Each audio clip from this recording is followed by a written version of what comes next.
जहां एक तरफ पुजारिन के बदलते तेवर देखकर पोल्टू को पहले से ही शक था, अब वह शक यकीन में बदल चुका था। वह उसकी आंखों में देखते हुए कहता है कि वह उसके मायके से होकर आया है और उसके मकान मालिक ने सब कुछ बता दिया कि वे लोग सिर्फ 3 दिन के लिए किराए पर आए थे, वो भी शादी का नाटक करने के लिए। पोल्टू ने चेतावनी दी कि बेहतर होगा पुजारिन खुद सच कबूल कर ले, वरना वह सब जान ही लेगा। यह सुनकर अब तक संस्कारी बहू का नाटक कर रही पुजारिन का चेहरा बदल जाता है और वह अपने असली रूप में आ जाती है। वह पोल्टू से तू तड़ाक में बात करने लगती है और शैतानी हंसी के साथ कहती है कि क्या उसे सच में लगता है कि वह उसका भांडा फोड़ देगा और वो कुछ नहीं करेगी। उसकी खतरनाक बोली सुनकर पोल्टू के पैरों तले जमीन खिसक जाती है। पुजारिन कहती है कि चूंकि उसे आधा सच पता चल ही गया है तो बाकी भी सुन ले। वह अपने बैग की चैन खोलती है और उसमें से एक काली पिस्तौल निकालकर सीधा पोल्टू के सिर पर तान देती है। बाहर खिड़की से यह सब अहाना देख रही होती है और उसके होश उड़ जाते हैं। उसे यकीन हो जाता है कि उसका और उसके बॉस का शक सही था। यह औरत कोई साधारण इंसान नहीं, बल्कि एक खतरनाक जासूस है। अहाना अपने फोन से पुजारिन की तस्वीर लेने लगती है, लेकिन कैमरे की आवाज सुनकर पुजारिन सतर्क हो जाती है। तभी पोल्टू उसका ध्यान भटकाने की कोशिश करता है और इशारे में अहाना को भागने को कहता है। पहली बार पोल्टू को अहाना की अच्छाई का एहसास होता है। पुजारिन उसे धमकाते हुए अपने बैग से एक रिमोट निकालती है और कहती है कि अगर उसने किसी से कुछ कहा तो वह बटन दबा देगी और उसका पूरा परिवार हवा में उड़ जाएगा। पोल्टू को समझ आता है कि मामला उसकी सोच से कहीं ज्यादा खतरनाक है। वह डरकर चुप हो जाता है। इधर अहाना यह सब देख चुकी होती है। वह भागते हुए अर्जुन के कमरे में पहुंचती है और उसे उठाती है। अर्जुन पहले तो उसकी बातों को मजाक समझता है, लेकिन जब अहाना अपने फोन में पुजारिन की बंदूक वाली तस्वीर दिखाती है तो उसकी आंखें फटी रह जाती हैं। अहाना उसे समझाती है कि अब वक्त बहुत कम है और पुलिस को खबर देनी जरूरी है। अर्जुन पुलिस को कॉल करने लगता है, पर अहाना रोक देती है और कहती है कि वह अपने बॉस को बुलाएगी, जो पहले से सब जानता है। कुछ ही देर में बॉस पुलिस फोर्स के साथ घर पहुंचता है। सायरन सुनते ही पुजारिन समझ जाती है कि अब वह घिर चुकी है। वह घबराकर पोल्टू को पकड़कर हॉल में लाती है, जहां पूरा परिवार जमा हो जाता है। पुलिस को देखकर वह आपा खो देती है और दुर्गा देवी को पकड़कर उनके सिर पर बंदूक तान देती है। अर्जुन हाथ जोड़कर विनती करता है कि उसकी मां को छोड़ दे, लेकिन पुजारिन धमकी देती है कि अगर कोई आगे बढ़ा तो गोली चला देगी। तनाव अपने चरम पर पहुंच चुका था। तभी मंजली, जो अब तक चुप खड़ी थी, अचानक लाल मिर्च का पाउडर उठाती है और पूरी ताकत से पुजारिन की आंखों में झोंक देती है। पुजारिन दर्द से चीख उठती है। दुर्गा देवी उसके हाथों से छूट जाती है। अहाना तुरंत दौड़कर एक जोरदार किक मारती है और बंदूक दूर जा गिरती है।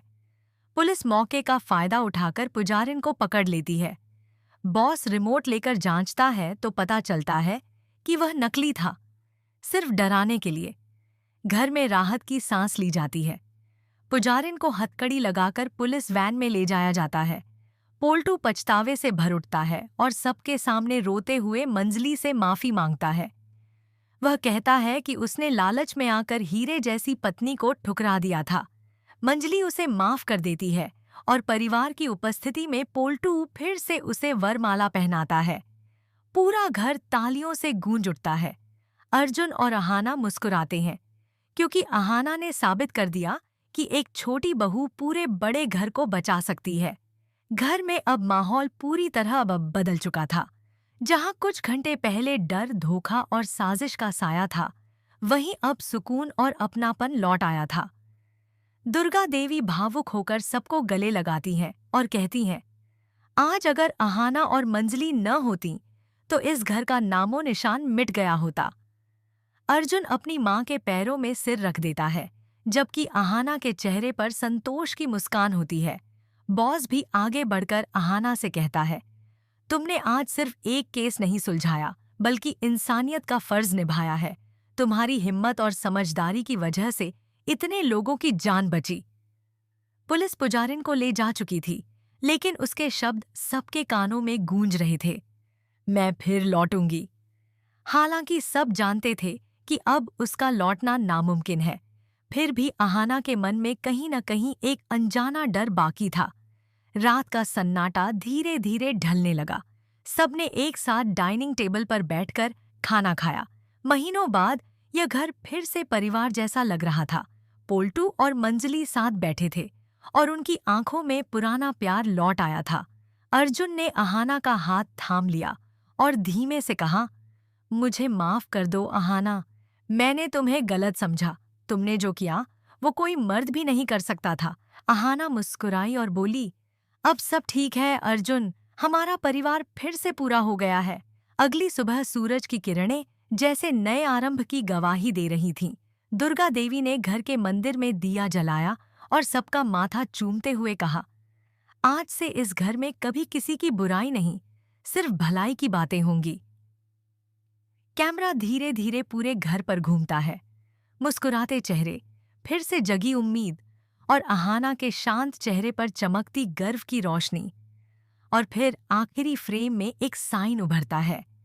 कभी कभी एक छोटी बहू ही सबसे बड़ी रक्षक बन जाती है। सीन खत्म होता है, लेकिन दर्शकों के मन में रह जाता है अहाना की हिम्मत, मंजली का त्याग और एक परिवार की नई शुरुआत की कहानी। थोड़े दिन बीत जाते हैं और धीरे धीरे घर में सब कुछ सामान्य होने लगता है, लेकिन इस घटना ने हर किसी को भीतर तक झकझोर दिया था। अर्जुन अब अहाना के और भी करीब आ गया था। वो अक्सर कहता, अहाना, पहले मुझे लगता था कि इस घर को चलाने की जिम्मेदारी सिर्फ माँ की है, लेकिन अब समझ आया कि असली ताकत तो तुम्हारे जैसी बहुओं में होती है। अहाना हल्के से मुस्कुराती, पर उसके दिल में अब भी कुछ बेचैनी थी। एक दिन अहाना मंदिर में दिया जलाने गई तो उसकी नज़र अचानक उस कोने पर पड़ी जहां कभी पुजारिन पूजा करती थी। वहां अब भी उसकी छोड़ी हुई एक छोटी सी चांदी की घंटी रखी थी।